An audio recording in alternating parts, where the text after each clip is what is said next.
Donc voilà, là ça va être certainement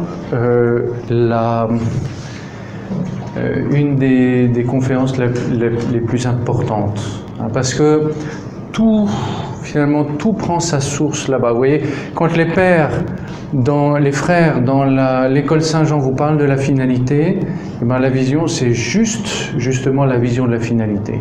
C'est ce qui donne le sens à tout le reste, c'est ce qui donne la force à tout le reste. Vous voyez, dans la vie c'est pareil. C'est la vision que vous avez de votre famille, la manière dont vous recevez les personnes qui entrent dans votre vie, c'est ça qui peut donner le sens, qui peut donner la force à votre vie. Ouais. Le reste, vous avez de temps en temps des cours de management où, vous voyez, où on vous dit, ou de, comment ça s'appelle, c'est pas de persuasion, c'est de dépassement personnel ou des choses comme ça, vous voyez. Eh bien, tout ça, c'est bien. Ouais, vous allez apprendre à ne pas pleurer sur votre sort, c'est bien. Vous voyez. Mais il y a un moment dans la vie, là, où vous allez vous prendre un coup et de vous dire « je ne vais pas pleurer », ça ne suffira pas. Ouais. Là, vous aurez besoin d'avoir des gens là à qui vous allez vous rattraper, parce que eux, ça va être l'encre de votre vie. Ouais, parce qu'à cause de vos enfants, vous allez rester debout. À cause de votre mari ou votre femme, vous allez rester debout. À cause de Jésus, vous allez rester debout. Parce que tout seul, vous auriez beau dire « oui, si je peux », ben non. Il y a un moment où je ne peux plus. Ouais. Donc, c'est ça qui est capital, c'est que la vision, c'est ce qui va, donner l'axe et la force, la persévérance à tout ce que je veux faire comme mouvement, justement, à tout ce que je veux commencer comme mouvement et dans lequel je veux pouvoir embarquer les autres comme leader. Alors, qu'est-ce que c'est qu'une vision ?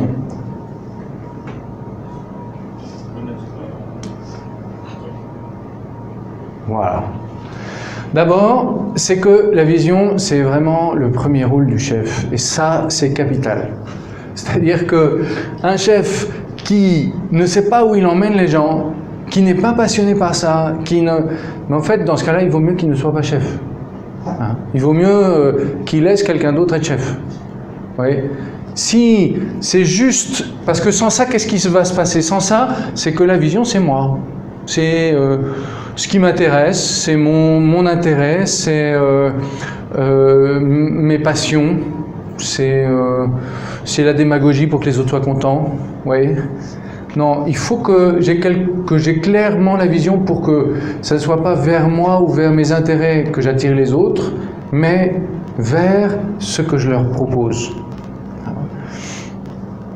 Et voilà. Cette vision d'avenir, ça doit être une image du futur qui produit de la passion en nous. Ça, c'est le père qui est allé chercher ça chez un pasteur d'église protestante. Et c'est ce que je vous disais tout à l'heure. Il faut que ça me passionne. Il disait, lui, ça, de temps en temps, quand il pense à sa paroisse, ça l'empêche de dormir la nuit. Pas parce qu'il est en train de voir ce qui ne marche pas et qu'il a des soucis d'argent. Non. Parce qu'il est en train de voir, mais qu'est-ce qu'on pourrait faire ? Il est en train d'imaginer ce que sa paroisse pourrait devenir. Il est en train de voir que s'il faisait ci ou s'il faisait ça, mais à ce moment-là, ça toucherait encore plus de gens, etc., etc. Vous voyez ? Et ça doit être la manière dont... j'allais dire, la passion que cette vision produit en nous. Et vous voyez, cette passion, elle s'exprime justement au niveau de ce que je crois, cette vision, au niveau de ce que je crois, au niveau de ce dont je rêve. Et alors là, je voudrais vous passer un petit vidéo sur justement le discours de Martin Luther King. Et donc ça, c'est le fameux, discours de Martin Luther King. Et si vous voulez, c'est exactement ce qu'est une vision d'avenir. D'accord ? On commence par dire qu'on est tous heureux d'être là. Vous faites un grand événement et il va montrer d'abord le vide. Vous voyez ce que je vous disais tout à l'heure, le besoin. Ouais. Alors si tu peux avancer un tout petit peu.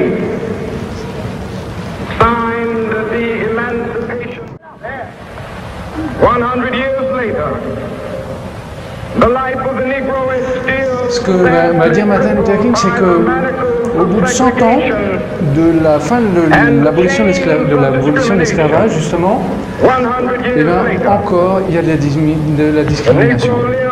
Il y a encore des choses où justement les Afro-Américains sont discriminés par rapport aux autres. Et ça, donc, il va insister. C'est toute la première partie de son discours. C'est-à-dire, mais en fait, il y a ça qui a été signé, mais en fait, il y a encore énormément à faire. Il y a encore plein d'endroits où il y a de la discrimination et où, finalement, on ne vit pas cette justice.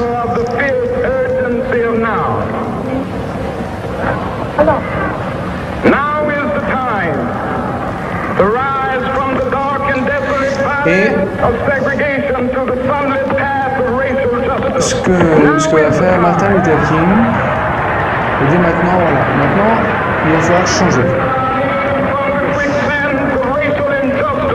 Et que c'est maintenant, vous voyez, son idée, c'est pas de lui donner un plan, de lui dire il faudra que tu fasses ça, il faut que tu fasses ça, il faut que tu fasses ça. Non, c'est de le motiver, c'est de se dire c'est aujourd'hui.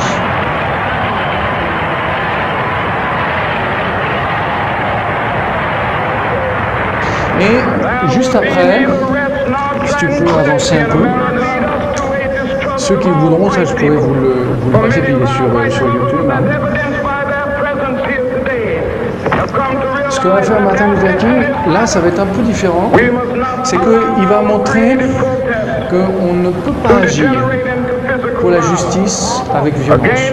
Alors ça vous allez voir, c'est un des moments où la foule est le moins enthousiaste.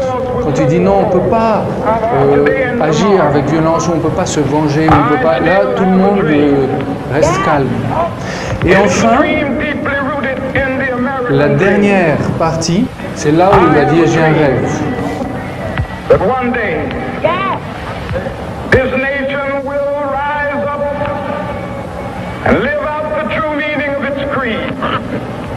We hold these truths to be self-evident that all men are created equal. I have a dream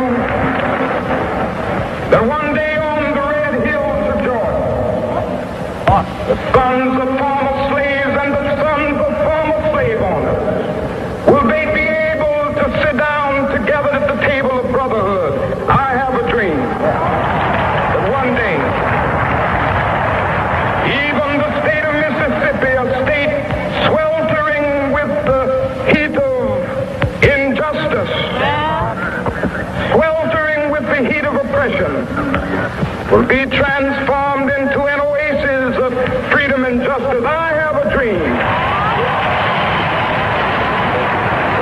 My poor little children will one day live in a nation where they will not be judged by the color of their skin, but by the content of their character. I have a dream today.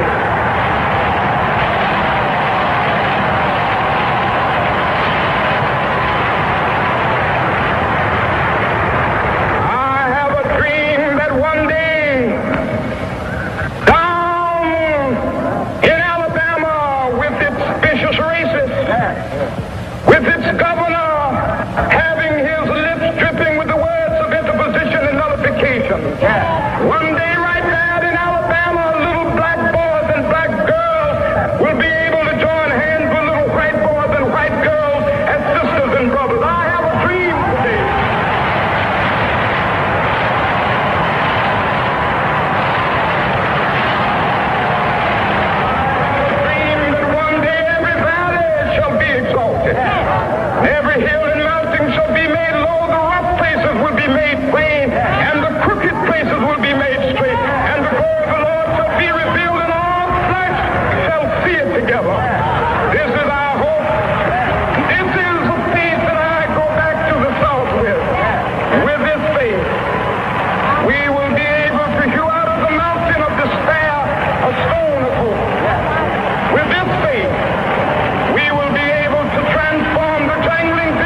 c'est impressionnant hein, de voir comment juste un discours comme ça peut mettre en ébullition des gens et une foule pareille, alors que c'est des choses, comment dire, c'est des choses profondes, c'est des choses, c'est pas simplement un concert ou non, c'est une réflexion profonde, vous voyez. Et c'est ça qui est très impressionnant, c'est que, vous voyez, cette vision d'avenir, mais pour lui, elle est source de passion. C'est ça qu'il recherche et qu'il recherche jour et nuit, et même jusqu'à donner sa vie. Et que c'est en même temps ce dont les autres ont besoin. Vous voyez, c'est le vide qui est là, et c'est d'avoir en même temps, si vous voulez, le vide qui rencontre justement le rêve. C'est ça qui fait que en fait vous emmenez les gens où vous voulez. Vous voyez, le père Malone disait que le jour où il avait voulu donner un budget plus conséquent pour les jeunes, il avait demandé dans son église quels sont les jeunes qui étaient au collège et qui venaient à l'église, donc une certaine partie, après ceux qui étaient au lycée, et puis après ceux qui étaient jeunes pros. Il ne restait plus qu'un seul jeune pro. Et il disait voilà, ça c'est ça notre réalité d'aujourd'hui. Il disait là, mais les gens ont vu que il y avait un besoin, mais qu'on ne pouvait pas esquiver, qui était l'apostolat et l'évangélisation des jeunes professionnels. Et c'est pour ça qu'il a pu dire, mais là, voilà, moi je rêve que dans notre église, il y ait des jeunes pros qui puissent se réunir, qui puissent évangéliser les autres, qui puissent, etc., etc., etc. Voilà, vous avez tout le monde à la fin qui a dit, pas de problème, moi je donne. Moi je donne pour qu'on paye quelqu'un avec plein de temps qui s'occupe de ça. Ouais. Parce que quand je vois la profondeur du besoin et que je vois là où on pourrait aller, mais vous voyez, je n'arrive pas à résister. C'est comme le Seigneur qui montre justement toute. Vous voyez, quand le Seigneur montre le péché, c'est toujours pour montrer la miséricorde de Dieu. En face du vide et de ce que me promet Dieu, mais je peux pas, je peux pas résister. Vous voyez, ça vient tellement combler le plus grand appel qu'il y a en moi, que, j'allais dire, je suis attiré. Là, vous voyez, c'est ça. C'est ça, la vision. C'est ce qui va se baser sur un vide et qui va produire en nous une passion qu'on va pouvoir transmettre aux autres. Voilà. Alors, vous voyez, par exemple, pour nous, la Lumen Valley à Chichaouaya, vous voyez, on s'est dit, voilà, on a un pôle de formation. On s'est dit, mais quelle est notre vision pour le pôle de formation? Vous voyez, et de quoi on rêve pour notre pôle de formation? Vous voyez, on est dans un coin perdu, où il n'y avait ni l'eau, ni l'électricité, ni rien. Où il y avait des cailloux et du soleil, hein, et de la chaleur. Et on se dit, mais qu'est-ce qu'on va faire là-bas? Vous voyez, si on va juste pour faire des trucs, vous voyez, on va faire, je ne sais pas moi, une petite ferme, un petit atelier, machin. Et ça, moi, je ne vais pas là-bas. Vous voyez, ça, c'est bien, mais dans ce cas-là, faisons-le plus près par ici, et puis c'est pas la peine de se crever autant pour un truc qui va avoir quoi, un résultat de quoi, disons 30 jeunes peut-être qui vont arriver à s'en sortir, et tous les autres on en fait quoi, vous voyez? Si c'est pour ça que je vais là-bas, mais non, je vais pas là-bas. Ouais. Mais si au contraire, vous voyez, ce que je vais faire, c'est pas ça. Ce que je vais faire, c'est que je vais former des jeunes pour qu'ils soient excellents, qu'ils deviennent petit à petit une référence, vous voyez, de savoir-faire dans toute la région de Cara. Que ça leur donne les possibilités autant humaines, matérielles que spirituelles, pour construire leur famille, que ça leur donne une soif de lumière qui les pousse à grandir sans cesse, que ça fasse qu'eux-mêmes ils transmettent ça aux autres et aux autres et aux autres, que ça fasse une chaîne où chacun va pouvoir donner le meilleur de soi-même au lieu de le garder pour soi. Vas-y, si tu peux continuer. Que ça soit, vous voyez, des choses où on leur apprend à être attentif à ce qui est beau et grand, qu'ils soient capables de redonner de l'espérance, de changer leur avenir, au lieu d'être assis là-bas et de rien faire, au lieu de penser juste à eux, de pouvoir voir, mais qu'est-ce qu'ils pourraient faire pour changer cet avenir, qu'est-ce qu'ils pourraient faire pour changer leur région, qu'est-ce qu'ils pourraient faire pour changer aussi les choses qui sont des freins là-bas, hein, en particulier, vous voyez, la méfiance, tout ça, vous voyez, des jeunes qui soient aussi capables, justement, pas seulement de penser à eux, mais aussi de penser aux autres, de voir qu'eux, ils s'en sont sortis, et de pouvoir aider ceux qui viennent derrière.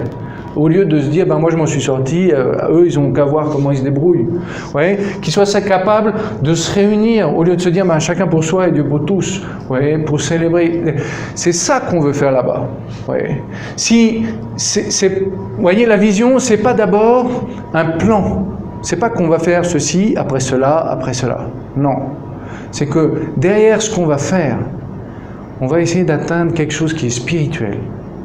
On va essayer d'atteindre quelque chose qui est moral, quelque chose qui touche le cœur de l'homme, quelque chose qui va, qui n'a pas de limite. Vous voyez, ce qu'on va faire comme réalisation, ça aura de la limite. Mais par contre, ce qu'on aura touché dans le cœur des gens, ça n'aura pas de limite. Vous voyez, et ce qu'on va pouvoir faire, finalement, ça va être quelque chose de beaucoup plus grand. Donc, si vous voulez, ça c'est capital parce que ce qui va permettre d'avancer, c'est la vision. Vous voyez, on le verra tout à l'heure, mais ce qui va permettre d'avoir confiance les uns dans les autres, c'est qu'on va partager la même vision. Vous voyez, dans une entreprise, c'est tellement difficile de savoir les gens sur qui on peut compter. Parce que, au bout d'un moment, on est obligé de lâcher prise. Il y a des moments où on ne peut plus tout vérifier, tout contrôler. Parce que si on contrôle tout, on rend tout stérile. Et tout le monde est tout le temps en garde contre son voisin. Et à ce moment-là, l'entreprise n'est plus capable de produire. C'est exactement pareil dans les groupes, exactement pareil dans les paroisses. S'il n'y a pas à un moment cette confiance qui fait que moi, je suis séduit par cette direction qu'on veut, moi je suis séduit par la personne de Jésus, et que je crois que l'autre aussi, c'est là où je pourrais faire confiance. Ouais. Si, dans la vision de la Lumen Valley, on dit ce qu'on cherche, c'est que des jeunes qui puissent se faire confiance entre eux. Si, vraiment, on est tous convaincus de ça, si on est tous séduits par ça, alors on pourra vraiment se faire confiance. Sinon, on se dira, ouais, moi j'aimerais bien, mais vu que l'autre va pas le faire, et ben finalement, je me protège quand même, et alors l'autre, en voyant qu'on fait ça, l'autre se protège aussi, et finalement, on n'aura rien changé. Vous voyez, la seule chose qui va permettre d'avancer ensemble, c'est justement cette passion pour la mission, pour la vision. De se dire, mais en fait, on veut ça. Vous voyez, pour la paroisse universitaire, quelle est cette vision qui va produire de la passion? Pour les groupes, vous voyez. Moi, je disais, mais pour la paroisse universitaire, mais on devrait dire, mais moi, je rêve que cette paroisse, mais elle soit celle qui forme le prochain président de la République. Vous voyez, ou les prochains ministres, vous voyez. Ou alors quoi? Ça veut dire que c'est plus les étudiants qui vont faire ça? Mais c'est qui alors? Vous voyez? Ou alors ça veut dire que les catholiques, on n'est pas capable de former pour ça? Vous voyez? Si on n'a pas ça, mais alors on fait quoi? Ah oui, alors on s'occupe des étudiants. Vous voyez, on fait des activités pour les étudiants. Vous voyez? Des activités pour les étudiants, bon, c'est pas très fun. Ouais, activité pour les étudiants. Les étudiants, c'est difficile à faire avancer, ça se plaint, ça n'a pas de moyens, enfin, vous voyez, là, si c'est juste ça, bon, on va faire le minimum parce qu'on est des gens bien et on fait notre devoir. Ouais. Mais si c'est pour que, au contraire, ouais, ces étudiants, ils aient du travail après, ces étudiants, ils aient des postes, ces étudiants, en plus, quand ils seront là-bas, ils puissent changer quelque chose, au lieu de se dire, ah bah voilà, maintenant j'ai mon poste, maintenant je fais comme s'il n'y avait plus rien qui existait après moi. Vous voyez, vous voyez, c'est ça la vision, c'est ça qui doit faire qu'on se dit, mais waouh, moi je veux faire partie de cette aventure. Moi, ça me parle, et là je veux entrer dedans parce que là je crois qu'on peut faire quelque chose de grand pour le Togo, qu'on peut faire quelque chose de grand pour l'Église. Vous voyez, et là, on pourra se faire confiance. Parce que là, on se dira, en fait, si je le fais, c'est pas parce que je gagne quelque chose. C'est parce que ça me passionne. Vous voyez, quand je fais du sport parce que ça me passionne, je suis même prêt à payer pour faire du sport. Ouais. Quand je fais du sport parce qu'on m'oblige, je mets tous les bâtons dans les roues et je demande qu'on me paye. Vous voyez, c'est la différence. Alors, comment construire une vision? Ouais, comment faire quelque chose qui soit capable d'enthousiasmer les gens au point et de les toucher au plus profond d'eux-mêmes, au point qu'ils vont dire « Waouh, je suis OK pour faire un effort et abandonner le statu quo. Je suis prêt à m'engager et à changer pour faire avancer les choses. » La première chose, c'est ça. Hein, ça, c'est capital. Vous voyez, le Seigneur avec la Samaritaine. Le Seigneur qui lui montre tout le vide qu'il y a en elle. Les 5 maris, 6e qui n'est pas son mari, qui l'envoie chercher de l'eau en plein midi. Ouais, c'est lui montrer, mais là, il y a un vide dans ta vie, ma vieille, c'est pathétique. Mais le Seigneur qui lui dit, ah voilà, mais le Père cherche des adorateurs en vérité. Mais il y a quelqu'un qui t'aime comme ça. Il y a quelqu'un qui peut être avec toi. Il y a quelqu'un qui peut redonner un sens à toute ta vie, à condition que tu l'ouvres ton cœur. Mais là, vous voyez, on ne peut pas résister à ça. Voilà. Et c'est là où elle dit, mais Seigneur, donne-moi cette eau vive. Voilà. Donc, voilà. Donc ça, c'est vraiment le plus important. C'est ce qui va être le capital, vous voyez, de pouvoir vous dire, mais qu'est-ce que je voudrais pour mes enfants? Qu'est-ce qui me fait mal pour mes enfants? Qu'est-ce que je voudrais pour mon pays? Qu'est-ce qui me fait mal pour mon pays? Qu'est-ce que je voudrais pour mes groupes, pour mon groupe? Vous voyez, rêver un groupe où tout le monde serait engagé, où tout le monde mettrait la main à la pâte. Mais tout le monde dans les groupes rêve de ça. Sauf que personne dit, moi je veux être le premier et je vais le faire, et puis après les autres vont me laisser tomber. Vous voyez? Mais si on sent que cette passion-là, elle gagne tous les membres du groupe, ben alors là on va pouvoir le faire. Vous voyez? Donc ça, voilà. Ensuite, prendre en compte justement mes talents et mes charismes naturels. Je n'ai pas les mêmes talents que les autres. Vous voyez, par exemple, le Père Étienne et moi, on est très différents, très complémentaires. Lui, il est capable de voir les choses en grand, de voir les choses que personne n'a vues. Vous voyez, de se dire, on va aller s'enterrer dans un coin de désert avec des cailloux pour changer Cara. Ouais, pour révolutionner la culture de la méfiance qui existe en général autour. Et là, au début, on se dit, alors, il est fou, il a bu, ou alors vraiment, il voit des trucs que personne ne voit. Ouais, et vraiment, il est génial. Et c'est, vous voyez, ça, c'est cette capacité, dont je vous dis, d'anticiper, de voir plus profond que les apparences. Après, il a cette capacité justement de faire partager ça. Quand il vous en parle, vous avez les petites mamies qui battent des yeux, vous avez les entrepreneurs qui se disent « Waouh !» Enfin, il y a personne qui hésite parce c'est un don qu'il a. Quand il vous parle de ça, vous dites « Bon, bah ok, allez, je laisse tomber ce que j'étais en train de faire et puis j'y vais, quoi. » Par contre, il y a d'autres choses qu'il ne sait pas faire. Vous voyez, organiser les choses, ça, c'est pas son truc. Ou organiser le suivi, vous voyez, ça l'embête. C'est des choses que... Donc, savoir justement, voilà, qu'est-ce que j'ai comme talent, qu'est-ce que j'ai comme... Si je suis capable, vous voyez, d'enflammer les gens, d'enflammer leur cœur, mais ça, c'est quelque chose de capital, quoi. Si au contraire, j'ai pas ça, j'ai pas ça. Ouais, on n'est pas tous faits de la même manière. Si je suis capable de discerner les besoins, mais c'est génial. Vous voyez, si je suis capable au contraire de me projeter, vous voyez, pour voir qu'est-ce que ça pourrait donner dans 10 ans, etc. Vous voyez, il y a toutes ces choses-là qui sont capables, qui sont enfouies en moi. Et puis il y a des choses qui vont être pour la réalisation, la capacité de persévérer, la capacité de lutter, la capacité de voir les opportunités, etc. Vous voyez, il y a tout ça que je vais devoir prendre en compte. Donc la première chose, à partir du moment où je vais faire ça, vous voyez, c'est un peu les questions que vous avez dans les questions pour construire une vision. C'est le formulaire qu'on a inventé avec le Père Étienne, justement pour que ça soit le plus complet possible que quand on a essayé de développer ce qu'on voulait pour Cara, on puisse vraiment prendre en compte tout ce qui était capital pour la vision. Et donc la première chose, c'était justement ce que vous avez vu, c'était de se dire mais de quoi on rêve? De quoi on rêve pour cette mission qu'on avait? Vous voyez, c'était la même chose au Mexique. Il y avait une paroisse, ça roulait bien. Du côté des Français, comme ils étaient en minorité, ils étaient bien soudés. Du côté des Mexicains, c'était pas pire que les autres paroisses. C'était pas mieux non plus. Et puis on s'est rendu compte qu'en fait tout le monde venait là parce que c'était la coutume, quoi.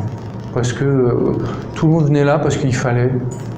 Et puis un peu de social de temps en temps, ça faisait plaisir de voir l'un ou l'autre, mais que tout le monde restait dans son coin, dans son groupe, que les gens, quand ils venaient recevoir un sacrement, en fait, ce qu'ils venaient recevoir, c'était le sacrement, mais Jésus, ils n'en avaient pas grand-chose à faire. Et là, on s'est dit, mais c'est pas possible. Du coup, on s'est dit, mais qu'est-ce qu'on veut? Qu'est-ce qu'on veut? On s'est dit, mais en fait, ce qu'on veut, c'est une église où il y a de la vie, où les gens ont rencontré Jésus, mais ils sont heureux, où il y a une source qui est une source de vie, qui n'est pas un espèce de truc obligatoire qu'on vient faire sans savoir pourquoi. Et vous voyez, et d'écrire une page ou deux sur tous les aspects de cette vision. Qu'est-ce qu'on voulait pour les jeunes? Qu'est-ce qu'on voulait pour les vieux? Qu'est-ce qu'on voulait pour les Mexicains, pour les Français? Comment? Vous voyez, prendre le temps de se dire, mais qu'est-ce que je veux? Si je pouvais faire tout ce que je voulais, qu'est-ce que je voudrais? Donc ça, vous voyez, c'est absolument capital. Alors, si vous n'avez pas ça, le reste, ça sert à rien. Permettez-moi d'ajouter une dimension importante de la construction de la vision que j'ai oubliée au cours de la conférence. Cette dimension, c'est la parole de Dieu. Comme chrétiens, en effet, nous devons enraciner notre vision et la mettre en communion avec la grande vision que Jésus a pour l'humanité. Nous en avons parlé un peu dans la première conférence. Et du coup, notre vision peut trouver dans la parole de Dieu une profondeur, une pureté et une amplitude que nous n'atteindrions jamais simplement par nous-mêmes. Saint Jean-Paul II disait que lorsqu'il avait un problème, la première question qu'il se posait, c'était où est-ce que Jésus parle de ce problème dans l'Évangile? Afin de traiter ce problème, eh bien, selon le regard de Jésus, de pouvoir le résoudre avec les solutions que Jésus donne dans sa parole, dans l'Évangile. Eh bien, c'est exactement la même chose au niveau de la vision. Alors, comment choisir la bonne parole de Dieu? Choisir celle qui va éclairer le plus profondément notre vision. En fait, c'est très simple. Il suffit de regarder les différents éléments du problème qu'on cherche à résoudre, les différents éléments de nos insatisfactions, regarder les pistes de solutions qu'on entrevoit, regarder où en est notre vision naissante, et voir où est-ce qu'on peut retrouver ces différents éléments dans l'Évangile.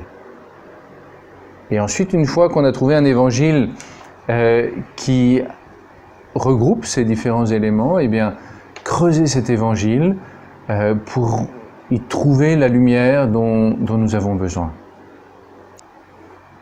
Par exemple, lorsque j'étais à la paroisse française de Mexico, nous cherchions un passage qui nous éclaire sur la vie, qui nous éclaire aussi sur l'accueil, sur l'évangélisation.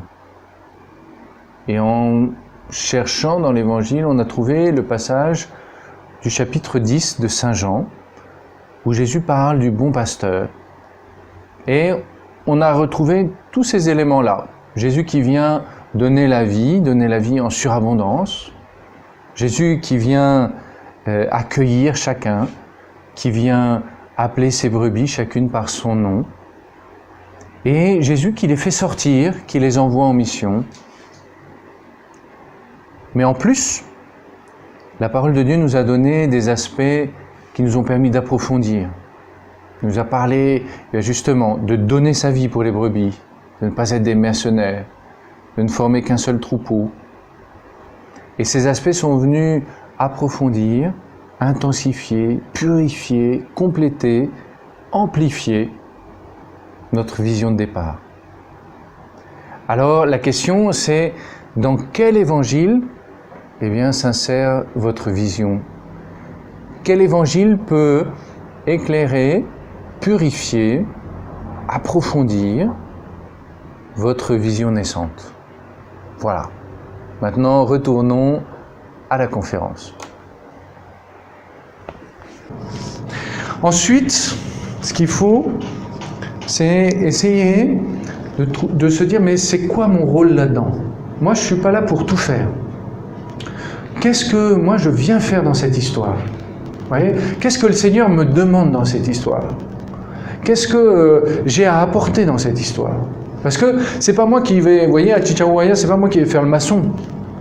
Ah, il faut des maçons, mais c'est pas moi qui vais faire le maçon. Parce que je suis incapable de monter un mur, tout simplement. Vous voyez? Je pourrais apprendre. Est-ce que c'est ça que le Seigneur me demande? Vous voyez?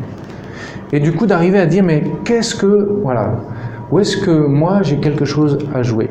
Parce que vous allez voir, ce qui va être le plus dur et le plus important, c'est que le centre reste le centre.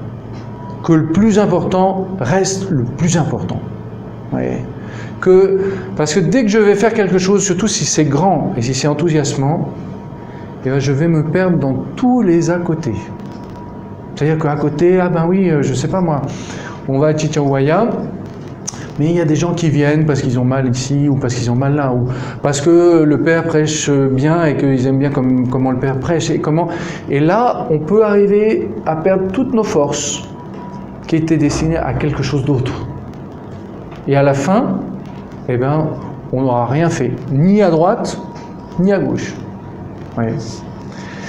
Donc voilà, savoir qu'est-ce que je viens faire là-dedans. Et ensuite, vous voyez, pouvoir communiquer ensemble. C'est-à-dire qu'il y a une des choses qui est capitale, c'est que si je veux d'abord affiner cette vision, il faut que je la fasse d'abord communiquer autour de moi, communiquer à ceux qui sont les plus proches, communiquer à ceux avec qui je travaille, écoutez voir comment eux ils vont pouvoir me corriger, comment ils vont pouvoir ajouter, comment ils vont pouvoir retrancher, affiner, et comment en même temps que faire ça, ils vont se sentir partie de cette vision. C'est-à-dire qu'ils vont me dire non seulement, voilà, ta vision, wow, ça m'intéresse, mais en plus tu pourras rajouter ça. Donc en plus maintenant c'est plus simplement ta vision, c'est aussi ma vision. Il y a aussi quelque chose qui n'est plus simplement la vision que toi tu as des choses, mais c'est notre vision à nous. Ni la tienne, ni la mienne. Et encore mieux que la tienne et que la mienne. Vous voyez? Donc ça, c'est un moment qui est aussi capital. Vous voyez? Qui va faire que ceux qui vont être les plus proches de vous, qui vont vous aider, vont pouvoir se passionner pour la mission. Se passionner pour la vision. Oui? Au niveau de? Ah, d'accord. Alors, en fait, la couleur verte, c'était vision d'avenir en plusieurs pages. D'accord? Ceux qui veulent aussi, le PowerPoint sera à disposition, bien sûr. Ensuite, vous voyez, on va avoir besoin, ça va suivre, c'est l'énoncé de la vision. C'est-à-dire que cette vision-là, il faut qu'on puisse la réduire. Vous voyez, ça c'est par exemple, quand vous parlez avec le Père Étienne, il va vous raconter tout, du tourisme inclusif, de la taille des pierres, de la ferme, de la recherche de la vérité, du lien avec l'université de Cara, des technologies tout ça pour Chichaouaya, vous voyez, tout ça et à la fin vous dites, mais finalement, on fait quoi là-bas, vous voyez? Est-ce que c'est le grand marché, vous voyez, où chacun a une idée et puis hop, on rajoute, ou est-ce qu'il y a un fil directeur, vous voyez? Parce que c'est ce fil directeur qui va donner la force. Vous voyez, si je fais tout, j'ai la force pour rien. Si je mets mon énergie, je canalise mon énergie, à ce moment-là, là, j'ai de la force concentrée. Donc, vous voyez, par exemple, ça, c'est l'énoncé de vision de la paroisse Saint-Benoît, donc du Père James. La paroisse Saint-Benoît, une communauté religieuse saine et prospère qui rapproche les gens du Christ, forme des disciples et les envoie transformer le monde. Chaque membre s'engage à louer Dieu, à grandir, à rendre service, à créer des liens et à être généreux. Vous voyez, ça, c'est le résumé de ce qu'ils veulent faire. Ouais.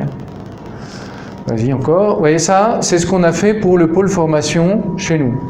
Former dans un esprit de confiance et de famille des personnes complètes et bonnes, assoiffées de lumière, capables de faire des choix, rechercher l'excellence dans leur travail, entreprendre et coopérer, tant au niveau personnel que communautaire, qui deviennent des leaders et des formateurs, avec assez d'influence pour à long terme faire ressortir le meilleur de la culture et contribuer à l'édification de la société. Vous voyez, quand vous voyez comment on commence, vous pouvez dire ouais, ils sont fous, c'est vrai, parce que le niveau parfois, le niveau d'études ou le niveau de, on commence avec presque rien. Mais quand vous voyez les résultats au bout de 3 ans, vous vous dites waouh. Vous voyez, on a des maçons, c'est eux qui ont fait le mur du camp militaire de Cara. Vous verrez, ce mur, vous ne pouvez pas le louper. Et quand vous voyez les autres murs à côté, eh ben, ils semblent ridicules. Vraiment ridicules.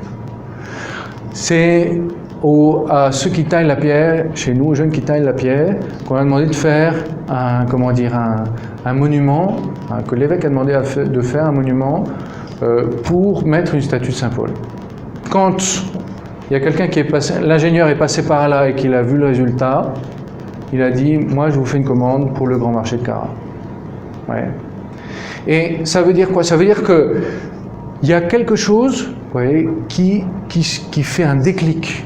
Vous voyez, ou si j'ai clairement là où je veux aller, mais dans ce cas-là, j'ai clairement aussi la manière d'y aller. Vous voyez, si on veut que le prochain président il vienne de la paroisse universitaire, on va se dire il va falloir qu'on change quelques trucs dans la manière dont on va former les étudiants. Parce que si c'est d'ici qu'il va sortir, il va falloir qu'on mette un coup pour que les étudiants arrivent à un niveau où ils soient capables de prendre ces responsabilités.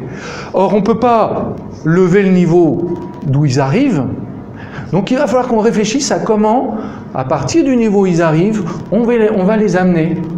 Sauf qu'on ne va pas se contenter de s'arrêter à moitié. Vous voyez ?